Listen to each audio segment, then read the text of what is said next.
to, daddy? Ba't ganito? Lagyan mo ng ganito yung ano mo. Okay.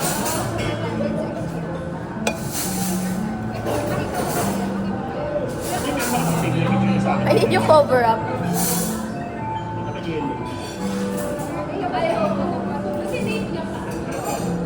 Ah. Uy, saan ka punta? Yan na, yan na, yan na.